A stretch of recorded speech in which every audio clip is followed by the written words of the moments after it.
Salam, bugün mən sizə coğrafiya test toplusu 2-ci hissə 2025-ci il səhifə 136-dakı bir neçə məsələlərin izahını verəcəyəm. Digər birinci hissədə və ikinci hissədəki bütün məsələlərin izahını YouTube-a yükləmişəm. Kanala abunə olub məsələlərin izahına baxa bilərsiniz. Yəni abunə olmaq ödənişsizdir. Heç bir ödəniş tələb etmir.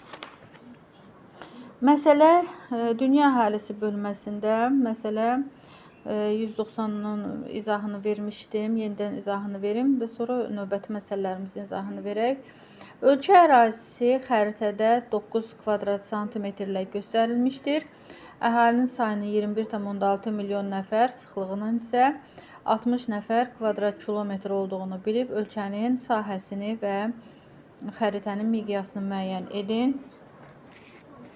Keçən dəfə qeyd etmişdim, yəni ölkə əhalisinin sıxlığını tapmaq istəyiriksə, ölkənin əhalisinin sayını ölkə ərazisinin sahəsinə bölürük və bizdə xəritədəki sahə verilmişdir 9 kvadrat santimetr. Biz miqyas tapmalıyıq. Əvvəlcə həqiqi sahəni tapmaq istəyiriksə, əhalinin sayı verilir. Demək ki, 21,6 milyon nəfər və sıxlıq verilir 60 nəfər kvadrat kilometr. Tənlik formasında həll edib burada tapırıq. Həqiqi sahəmiz olur 360 min kvadrat kilometr. Və xəritə miqyası tapmaq istəyiriksə, həqiqi sahəni biz xəritədəki sahəyə bölürdük. Miqyas bərabərdir. Rəqəmləri yazıb burada kök altında tapırıq 1 santimetrdə 200 kilometr.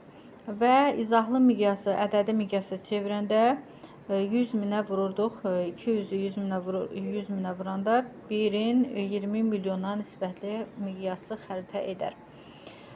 Biz keçən video dərslərdə bir neçə qeydlər etmişdik. Yenə də qeydlər edək. Təbii artım, ümumiyyətlə əhalinin artımı, əmək ehtiyatları bölməsində bir neçə izahlar verək.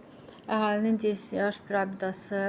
Biz bilirik ki, ölkənin demoqrafik vəziyyəti ilk növbədə əhalinin yaş tərkibindən, strukturundan asılıdır və yaş tərkibi əhalinin müxtəlif yaş qrupları ilə paylanmasıdır. Misal üçün, əgər təbii artım, bir də təbii artım deyəndə burada müxtəlif ölkələr üçün dünya üzrə Avropa, Asiya, Afrika və s. Yəni bu rəqəmlər dəyişə bilir. Burada yaşlı nəsil, orta nəsil və